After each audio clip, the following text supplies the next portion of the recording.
여러분 안녕하십니까? 특강을 시작하겠습니다. 우리는 지난 시간에 개혁주의 성경 해석에 대해서 살펴보았습니다. 기독론적 성경 해석의 제일 중요한 해석은 타이폴로지라 했죠.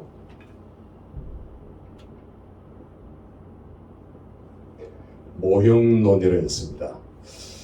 어거스틴도 모형론을 강조했고요.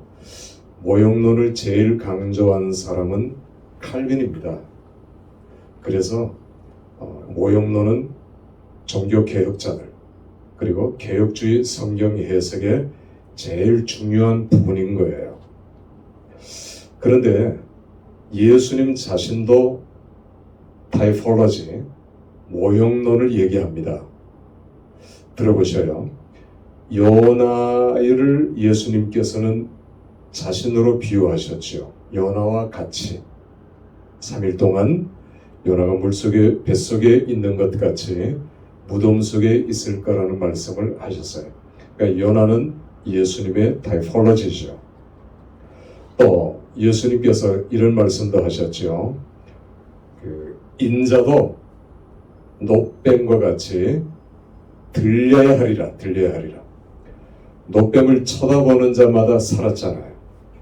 그러니까 예수님을 바라보는 자마다 구원을 얻으리라. 노뱀은 예수 그리스도의 타이폴로지예요. 그러니까 예수님은 모형론을 즐겨 사용한 겁니다. 만나도 마찬가지고 생명의 양식, 말씀으로 그렇게 예수님께서 타이폴로지를 사용하셨다는 것을 우리는 알게 됩니다. 모형론 없이 성경을 해석한다. 이건 불가능한 거예요. impossible한 겁니다. 예수님도 모형론을 즐겨 사용하셨다.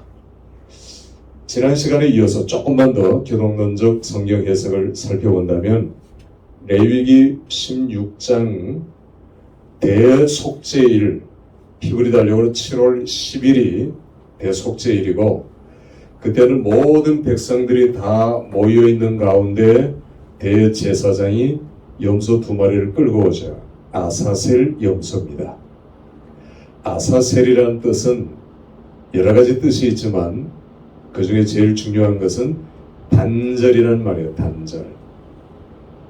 왜냐하면 아사셀 염소 2마리 중에 제비 뽑아 1마리는 모든 백성들이 지켜보는 가운데 대제사장이 안수를 해요. 그러니까 죄의 전가죠.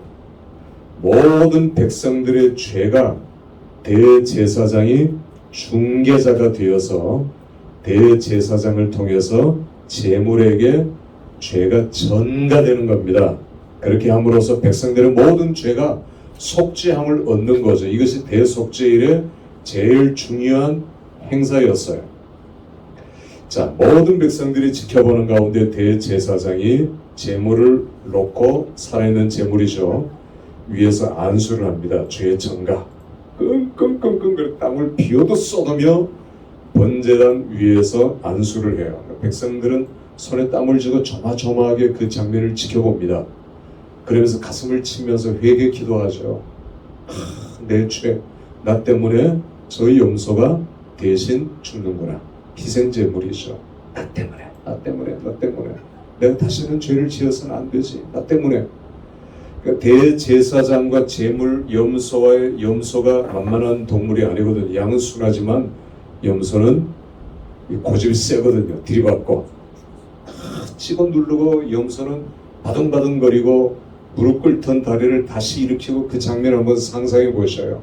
이 싸움이 이거 얼마나 굉장한 싸움인가요?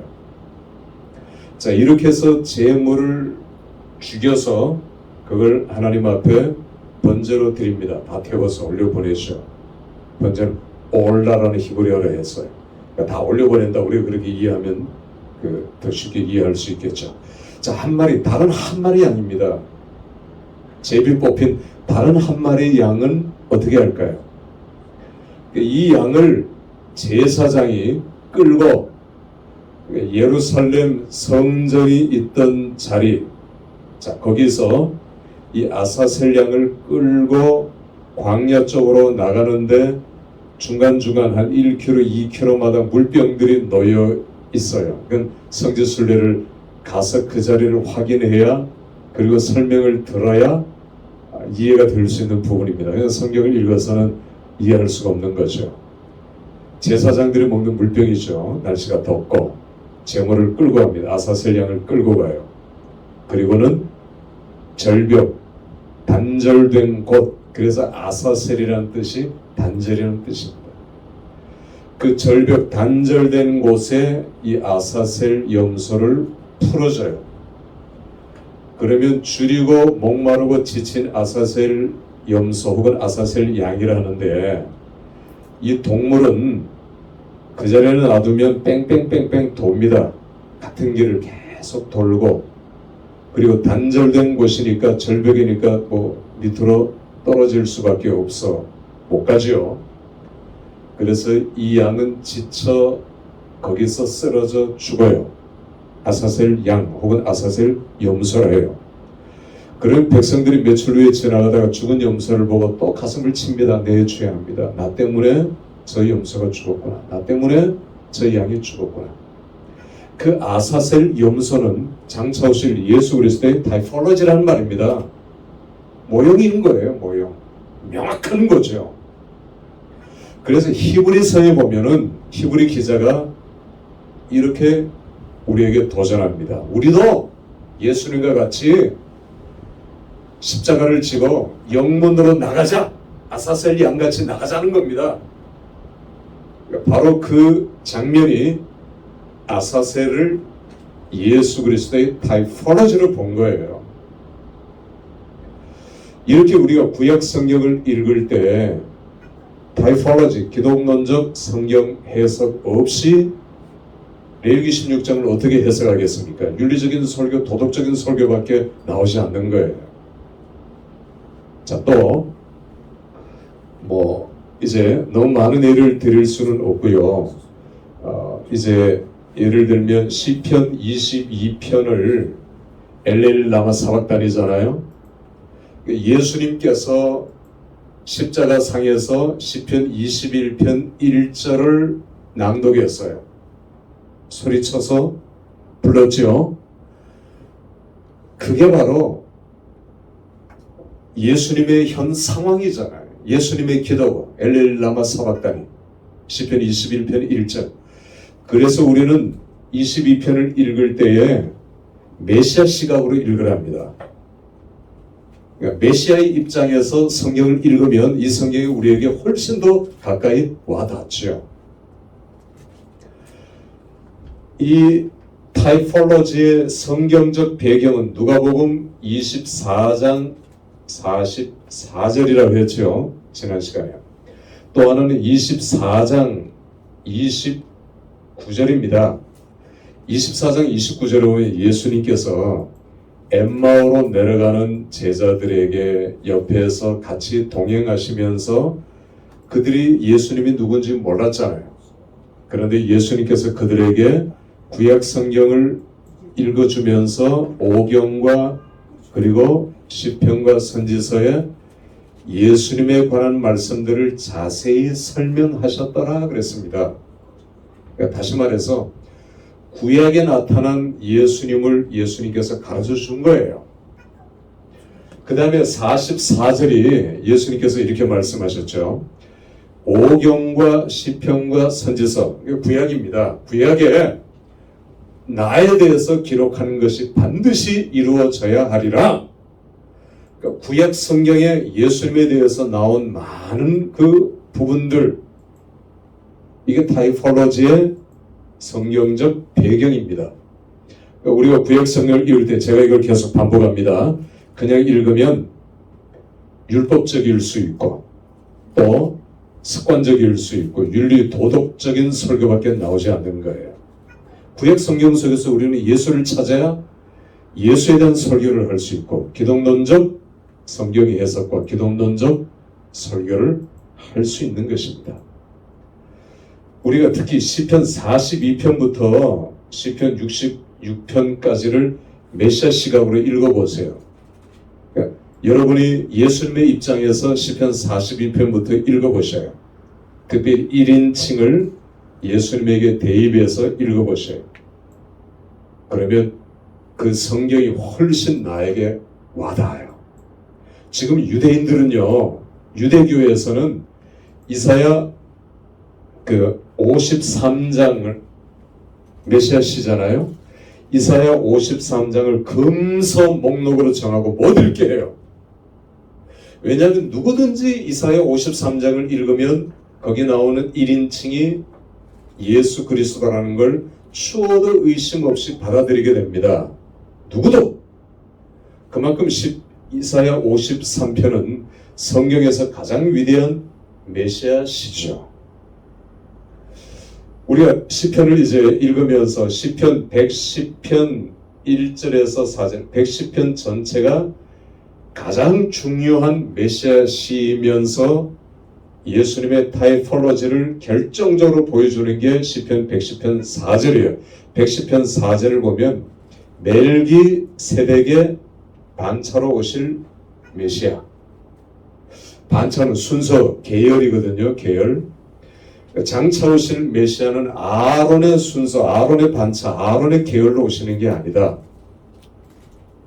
멜기세덱의 이름도 없이 빛도 없이 족보도 없이 나타났다가 사라진 최초의 대제사장 제사장 멜기세덱은 장차 오실 메시아 예수 그리스도의 타이폴로지 모양이라는 것입니다.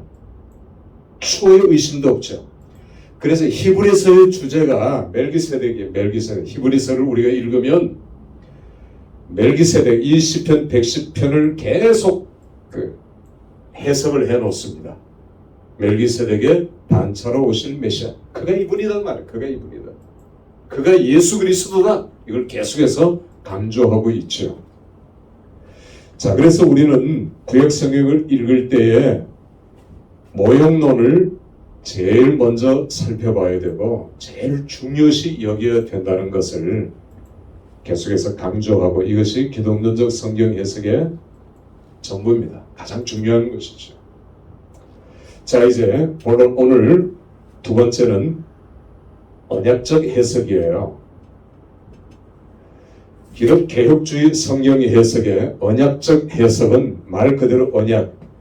성경의 주제 단어가 언약입니다. 히브리어로 베리트죠. 여러분들 아직 히브리어를 공부하지 않아도 그림이라고 생각하고 따라서 그리면 좋겠습니다. 베리트예요. 베리트, 언약이라는 말입니다. 이 언약이라는 말과 늘 붙어서 나오는 단어가 하나 있어요.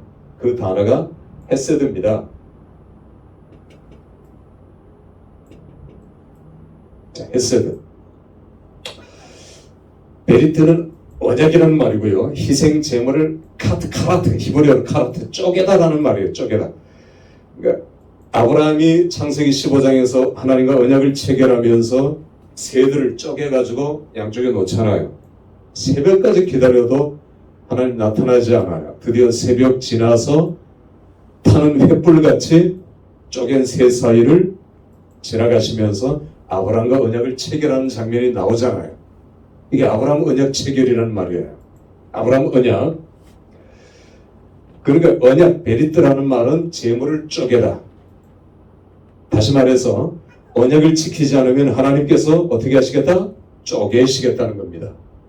그러니까 이스라엘 백성들이 언약을 어겼을 때 나라를 쪼갰어요. 북이스라엘, 남유다. 그래도 언약을 어겼을 때 하나님께서는 디아스포라 흩어버렸습니다. 전 세계적으로 쪼개버린 거죠. 이 언약이라는 단어가 너무너무 중요한 거예요. 너무너무 두렵고. 그래도 우리말 성경을 번역할 때 성경을 맨 처음 번역한 맥켄타이어나 러스 이런 스코틀랜드 출신의 선교사님들이 언약신학자가 아니어서 그때는 언약신학 이런 게 없어요. 저는 거의 언약신학이 전공입니다. 이걸 굉장히 중요시 여겨요. 그런데 우리말 성경은 언약이라는 단어를 언약으로도 번역을 했고 맹세, 맹약, 서원 이런 여러 단어로 번역을 했어요. 무슨 얘기냐면 차라리 베리트라고 그냥 놔두면 좋아요. 여러 단어로 번역을 해버리니까 우리는 그걸 다 찾아야 되고 헷갈리지 않습니까? 맹세, 맹약. 그런 어떤 단어는 히브리 성경을 찾으면 베르트지만 또 어떤 단어는 베르트가 아니에요. 그러니까 이런 건 그냥 놔둬야 돼요. 이런 얘기를 제가 지난 시간에 했는지 모르지만 감람나무도 성경에 나오는 감람나무가 그 감람나무가 아니에요. 우리 성경에 나오는 그 감람나무를 못 봤죠. 이스라엘 한국 사람들이. 그러니까 성경을 번역할 때 올리브 나무하고 가장 비슷한 나무가 중국 남방에 있는 감람나무란 말이에요. 그럼 감람나무하고 올리브 나무는 완전히 다르거든요. 그러니까 이걸 오역이라고 얘기할 수는 없죠. 우리가 이제 의역으로 받아들여야 되겠죠. 베리트라는 단어와 같이 나오는 단어가 헤세드인데 이게 구약의 중심 단어예요. 두 개다가. 그러니까 헤세드는 우리말 성경에 뭐라고 번역했느냐면 시편은 전부 다 인애라고 번역했어요. 거의 100% 인애. 그러니까 우리말 성경이 인애지만 헤세드예요. 히브리어 성경. 그 다음에 창세기에는 오늘 목사님 설교 우리가 은혜를 받았는데 은혜예요. 은혜. 그러니까 창세기 6장 8절 노아가 하나님께 뭘 입었더라? 은혜를 입었더라 할 때 그 은혜는 헤세드예요. 성경에 최초로 나오는 헤세드예요. 그런데 다 은혜로 나오면 좋겠는데 우리말 성경에 어떤 말씀은 은혜인데 히브리 성경 찾아보면 헤세드가 또 아닌 겁니다. 은혜, 은총, 자비로도 많이 나옵니다. 그리고 사사기에 보면은 라합에게 보면은 선대, 룻기에도 나오죠. 선대라고도 번역했어요. 제각기 다 번역이었어요. 이게 이제 이런 번역상의 난맥이 지금까지도 이어져 오고 있죠. 지금까지도. 그러니까 성경 번역이 얼마나 중요한가를 그리고 전문성을 띈 언어학자 그리고 성경학자들이 성경을 번역해야 된다는 것들을 우리가 알 수 있게 되죠. 그래서 베리트라는 단어를 찾으면 거의 또 중요한 부분에 헤세드가 나와요. 이 두 개의 단어가 상관된 단어인데 왜 상관되냐 하면 하나님께서 우리와 언약 백성들과 언약을 체결한 그 언약은 헤세드라는 겁니다. 하나님의 은혜라는 거죠.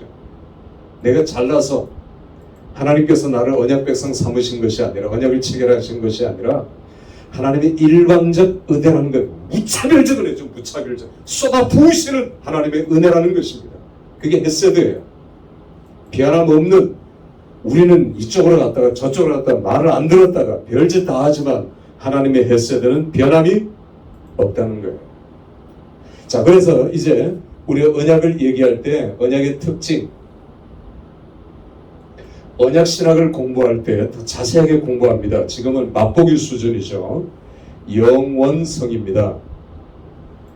언약을 체결할 때 이 언약은 한 번만 맺은 것이 아니라 한 번 맺은 언약은 영원하다는 거예요. 그래서 아브라함 언약, 영원한 언약, 노아 언약, 영원한 언약이라는 말씀이 창세기 계속 반복됩니다. 영원한 언약이에요. 한 번 택한 백성은 영원한 택한 백성. 우리가 어디를 도망가든지 하나님께서는 연하를 끝까지 추적하시는 것 같이 우리를 따라잡죠. 그래서 언약의 첫 번째 특징은 영원성이라는 겁니다. 두 번째는 대표성이에요. 대표성. 자, 아담과 언약을 맺었는데 아담은 인류의 대표로 언약을 체결한 거고 아브라함은 믿음의 조상으로 언약을 체결했잖아요. 그러니까 아브라함이 체결한 거지 나하고 관계없다 이게 아니지 않습니까? 대표니까 대표. 상을 받을 때 개근상을 받을 때는 다 나옵니까? 너무 많잖아요. 대표만 나옵니다. 그러면 이 사람만 받는 것이 아니라 이 사람이 가져간 모든 사람들이 다 상을 받는 것과 똑같다는 거죠. 마찬가지로 아브라함이 하나님과 언약을 체결했지만 우리도 아브라함의 믿음의 조상이니까 언약을 체결한 것과 똑같다는 것입니다. 이게 대표성이에요.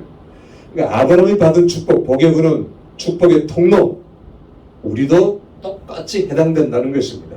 아멘입니까? 그래서 대표성이에요. 그 다음 미래성입니다. 미래성. 언약은 지금 언약을 체결하지만 신명기 7장 9절이에요. 앞으로 태어나지 않는 사람도 이 언약과 관계가 있어요? 없어요? 있어요. 관계가 없다고 할 수 있겠죠. 나 태어나지도 않았는데. 그래서 제가 예를 하나 들까요? 대한민국 헌법이 몇 년도에 제정된지 아십니까? 1947년이에요. 그리고 10월 제헌절이죠. 1947년에 여기 태어나지 않은 분들이 거의 다일 겁니다. 그 나중에 태어난 사람은 내가 제헌절 헌법이 제정될 때에 없었지만 이 헌법을 지금 지켜야 됩니까? 말아야 됩니까? 똑같은 혈육이 발생되는 거예요. 그때나 지금이나 내 후손이나. 그래서 언약의 미래성입니다. 그때는 내가 없었지만 이스라엘 백성들과 시내산에서 언약을 체결할 때는 나는 없었어요.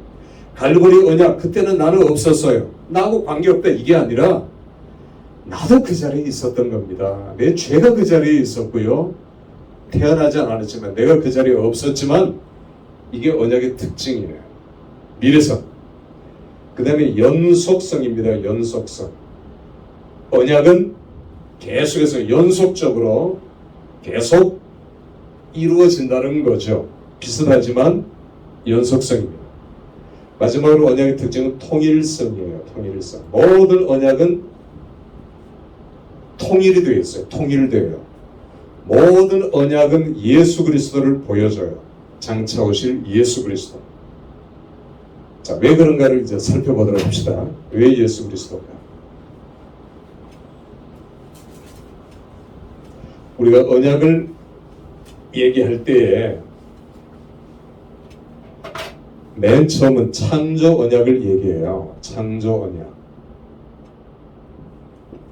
에베소 1장 4절을 보면 창세 전에 그래서 창세 전에 나를 택하사 예수 그리스도 안에서 우리를 예정하사 해서 예정하사. 이걸 창조 언약이라고 합니다. 우리가 태어나서 교회 가서 하나님과 언약 체결하고 하나님의 백성이 된 게 아니라 여러분들이 이제 제가 TV를 보다가 보험이 막 나오는데 혹해가지고 그 보험을 계약을 했어요. 계약할 때 녹음을 하죠. 그리고 내가 이게 서명을 안 하고 그래도 계약이 유지가 되는 거죠. 계약이. 마찬가지예요. 우리가 하나님과의 관계도 내가 주님 믿습니다. 그리고 믿음으로 신앙 고백을 하는 순간 하나님과의 계약, 언약이 체결되는 거예요. 성립되는 거예요. 이제 이건 뭐 우스갯소리지만 집사람이 이제 나중에 들어왔어요. 그래서 제가 나 이 보험이 너무 좋아서 한 달에 9만 원짜리인데 계약했다 그러니까 당장 해약해야 된다고 안 된다고. 그래서 해약했어요. 해약했는데 언약이라는 게 중요한 겁니다. 그렇게. 자, 창조 언약이 맨 처음이고요. 그 다음에 언약이 아담 언약입니다. 아담 언약. 아담이 대표를 했죠. 아담과 맺은 언약. 선악과죠. 이걸 딱 먹으면 죽는다. 영적으로 죽는다는 거죠. 언약 백성이 아니라는 거죠. 이게 언약이에요. 언약. 아담과 체결한 언약입니다. 그러니까 아담이 인류의 대표로, 우리의 대표로서 아담이 언약을 범죄하고 에덴 동산에서 쫓겨났고, 그래서 죄가 우리한테 전가된 거죠. 죄의 전가. 이게 로마서 내용 아닙니까? 아담 언약이에요. 자, 그 다음에 노아 언약입니다. 피는 생명이니 피를 먹지 말라 했죠.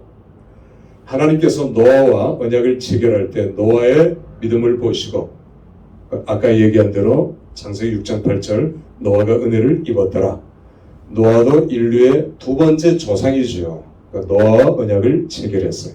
노아 언약. 피를 먹지 않았죠. 피는 생명이니까. 자, 그 다음에 아브라함입니다. 우리가 아는 대로 유대인의 조상이고요. 아브라함과 맺은 언약이 있죠. 아브라함과 맺은 언약, 아브라함 다음에 그 다음에 중요한 부분만 이제 훑어 내려갑니다. 예수 그리스도의 갈보리 언약이죠. 갈보리 언약. 그런데 우리가 성경을 볼 때 두 개의 산이 보여요. 여러분들이 멀리 있는 산이 하나같이 보이지만 가까이 가서 보면 봉우리와 봉우리가 겹쳐져 있죠. 오버랩되어 있습니다. 그러니까 성경에 우리가 멀리 보면은 하나지만 두 개로 나뉘어져 있어요. 첫 번째 봉우리가 시내산입니다.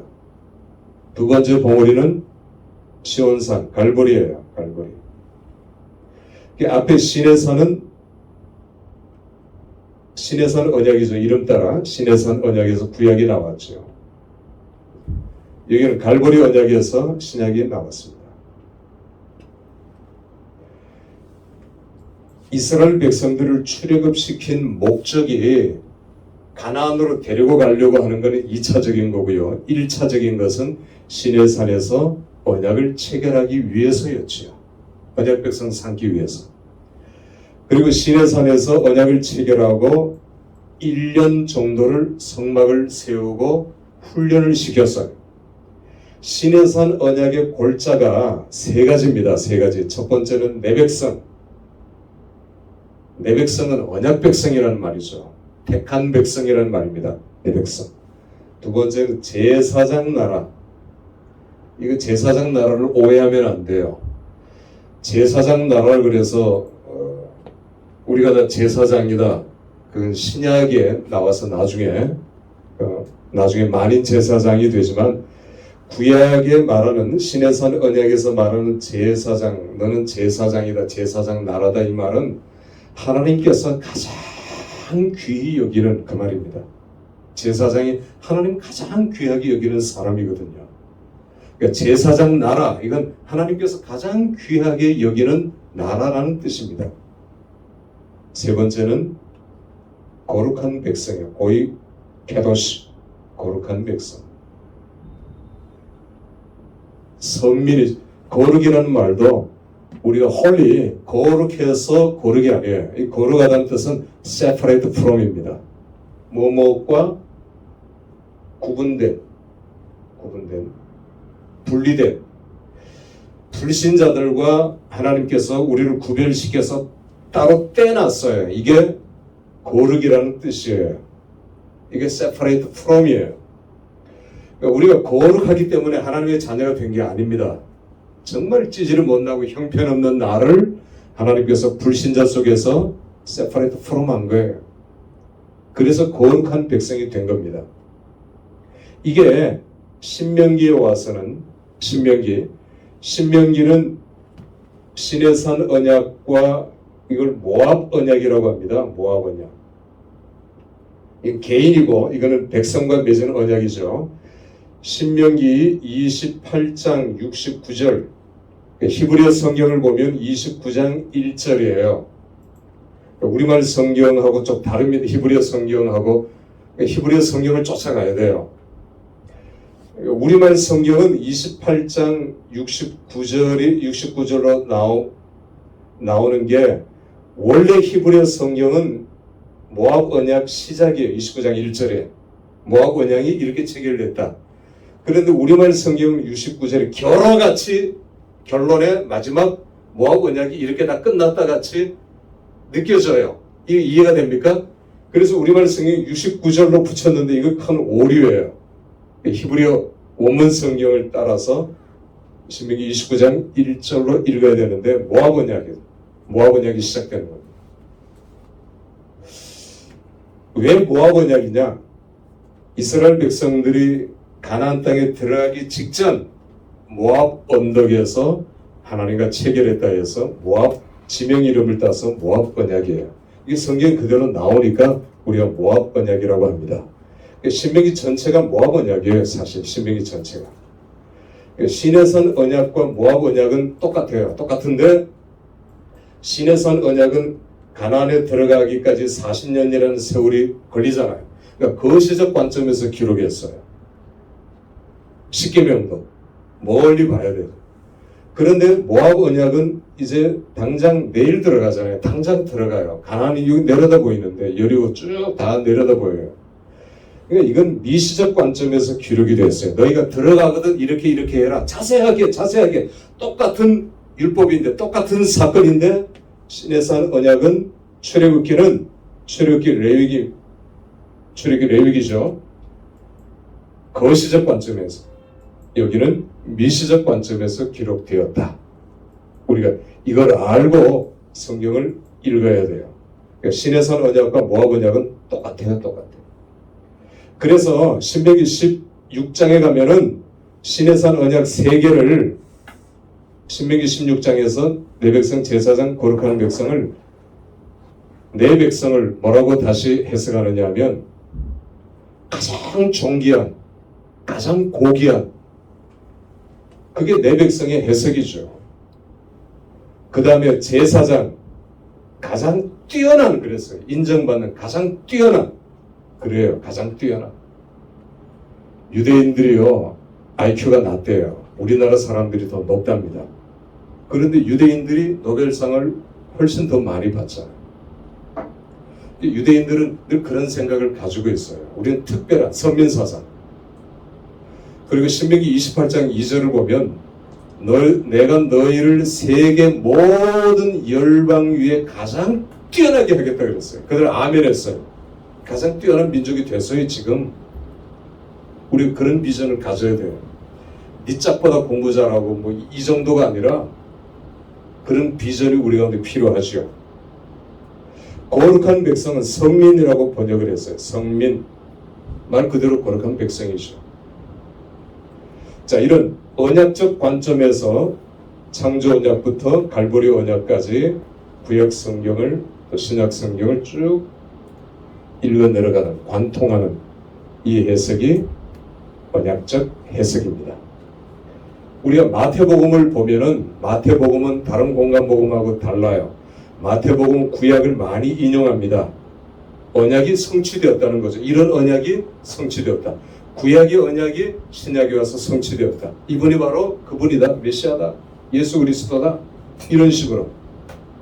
그러니까 언약과 언약의 성취를 중점적으로 해석하고 살펴보는 것이 언약적 해석이라는 것입니다. 구약의 모든 언약, 모든 약속이 다 성취됐잖아요. 하나만 빼고 재림입니다. 주님의 다시 오심, 약속한 거예요. 그는 그 약속대로 주님은 오셔요. 다른 약속은 다 이루어졌는데 재림의 약속만 지금 안 지켜졌잖아요. 그러니까 반드시 오신다는 겁니다. 약속이니까 약속. 그래서 신약 성경은 이 아까 구약의 베리트를 어떻게 해석했냐면, 자, 베리트를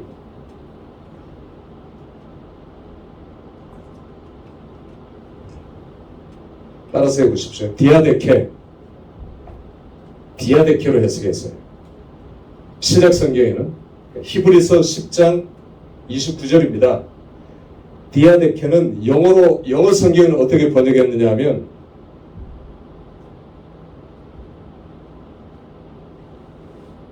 카바넌트로 번역했어요.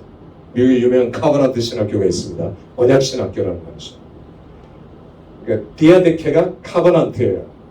그런데 10장 36절에 보면은 이건 언약에 피할 때, 언약이라는 단어를 그대로 디아데케로 번역했어요. 이거 변할 수 없는 겁니다. 변치 않는 그 약속, 그 언약이 디아데케예요.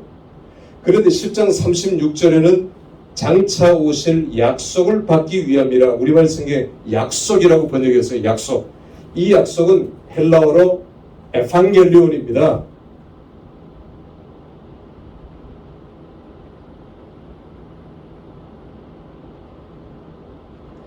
에반겔리온. 이 에반겔리온이 영어 성경에 뭐라고 번역됐느냐면 프라미스로 번역했어요. 약속. 다르죠? 그러니까 베리트가 이 두 개로 나뉘어지는 겁니다. 신약에 와서는. 디아드케는 마태복음에서도 예수님께서 마지막 성찬을 하실 때 이건 언약의 피라 했어요. 디아데케입니다.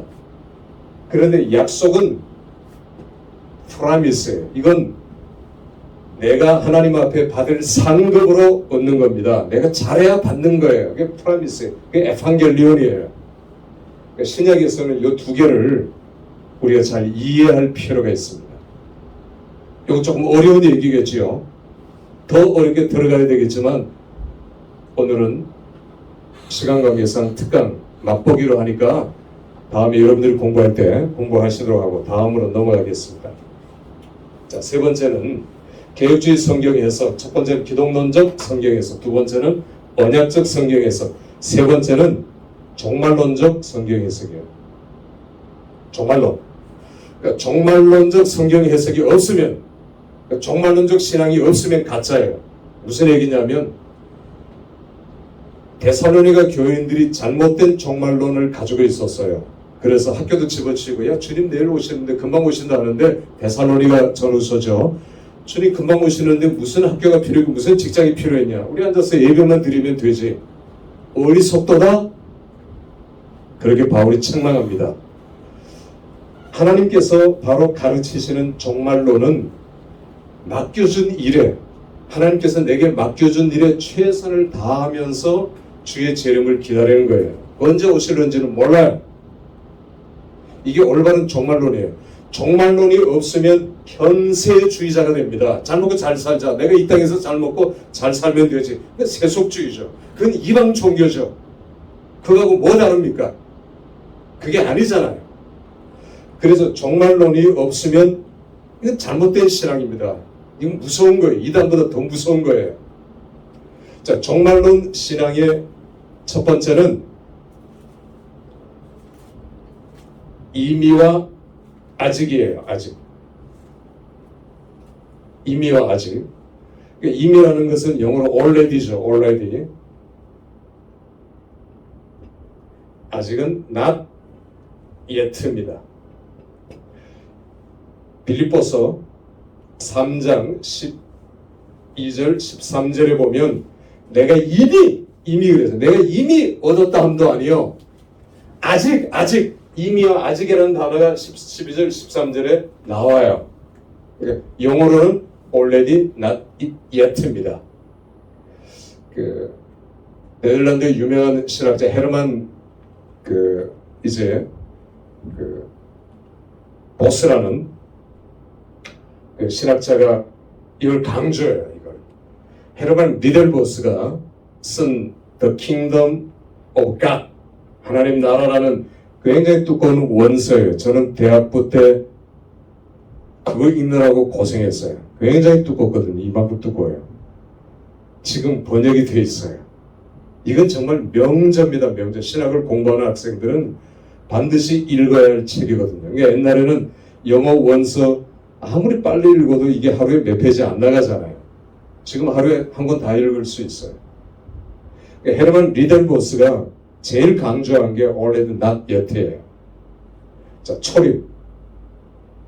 예수 그리스도 첫 번째 초림 오신 거죠. 예수님 초림하셨어요. 그 다음 재림은 아직 아닙니다. 그죠? 우리 요 사이에 있는 거예요. 그러니까 already not yet이에요. 자, 나는 구원받았어요. 첫 번째 구원. 예수 믿고 구원받았어요. 그러나 아직 천국에 안 갔어요. 그러니까 우리는 요 사이에 있는 거예요.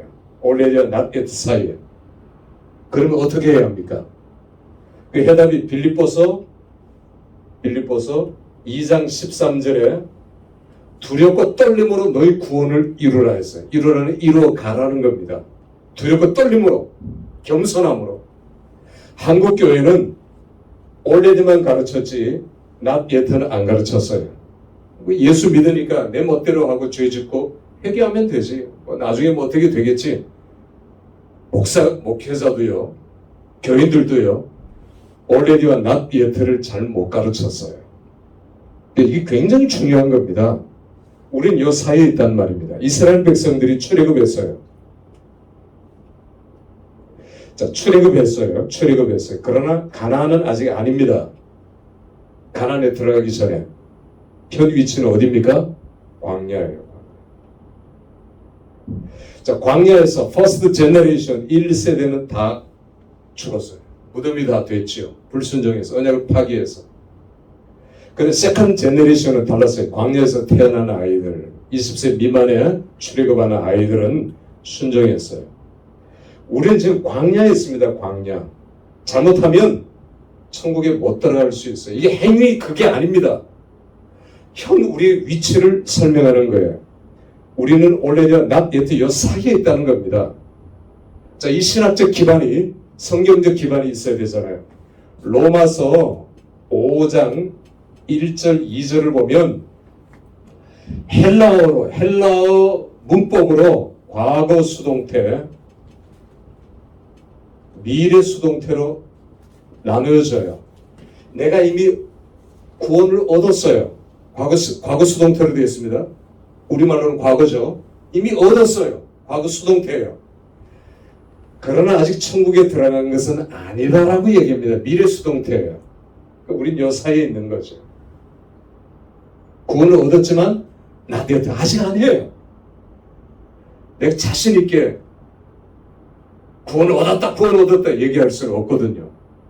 두렵고 떨림을, 그래서 두렵고 떨림으로 너희 구원을 이루라 했지요. 로마서 5장 9절하고 10절 보면은 역시 과거 수동태와 미래 수동태로 나뉘어져 있습니다. 구원을 얻었지만 아직 안 들어가는 거예요. 내가 은혜를 얻었지만 아직 천국에 들어가지 않았다는 겁니다. 그러니까 already not yet예요. 구약을 보면 여호수아서 6장 1절에서 6절까지를 보면 구약에는 완료와 구약의 시제는 미완료로 되어 있어요. 간단해요. 완료는 우리말로 해석하면 끝난 거예요. 과거 시제로 되어 있죠. 종종. 미완료는 미래 시제로 되어 있어요. 완료가 안 됐으니까 미래 시제로 되어 있어요. 신명기 여호수아서 6장을 보면 하나님께서 이미 줬다 했어요. 가나안 땅을 이미 줬다. 그러나 아직 아니다. 미완료예요. 줬다는 완료예요. 그러나 아직 아니다는 거죠. 왜? 아직 가나안을 다 정복하지 않았어요. 아직 가나안에 들어가지 않았어요. 광야에 사는 성도들, 우리는 지금 광야에 있기 때문에 이 세상 광야라고 표현하잖아요. 두렵고 떨림으로 너희 구원을 이루어 나가라. 이미와 아직 이게 종말론의 핵심입니다. 그러니까 이걸 잊어버리면 넘어지게 되고 교만하게 되는 거죠. 그래서 많이들 넘어지잖아요. 그 이유가 이미와 아직 사이의 경계선, 우리 중간에 있다는 거예요. 아직 천국에 안 갔기 때문에, 주님이 아직 오시지 않았기 때문에 already와 not yet를 우리 정확하게 구분하고, 바울의 서신은 이걸 굉장히 강조하고 있거든요. 그래서 종말론적 성경의 해석에는 반드시 고난이 들어갑니다. 이 사이에 하나님께서 이 사이에 필수 과목이 고난이잖아요. 질병을 주시고 때로는 사업에 망하게 하시고, 시편의 구조도 하나님께서 우리를 택하시고 필수 과목이 고난이에요. 고난. 그리고 기도하게 하시죠. 기도하고 그 다음에 금멸관을 씌워주시고 의의 옷을 입혀주시고 승리하게 하시는 거죠. 그러니까 고난 없이는 미국의 유명한 속담 가운데 no cross, no crown이 있습니다. 크로스가 없으면, 십자가가 없으면 크라운, 면류관도 없다는 거죠. 그런데 우리는 크로스는 원하지 않죠. 잘 크라운만 원하려고 하는 거예요.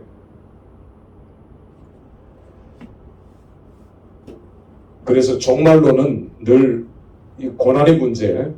자, 그런데 이 고난을 어떻게 해석하느냐, 이게 중요한 겁니다. 이게 제일 중요한 거예요. 오늘 강의 클라이막스인데, 히브리서 11장 26절에 보면,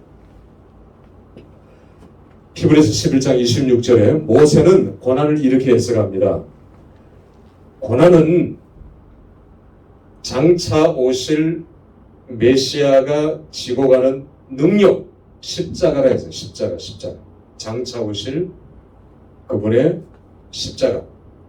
이게 무슨 얘기냐면, 예수 안 믿는 사람의 고난은, 이 고난은 이기면 당신은 축복받습니다.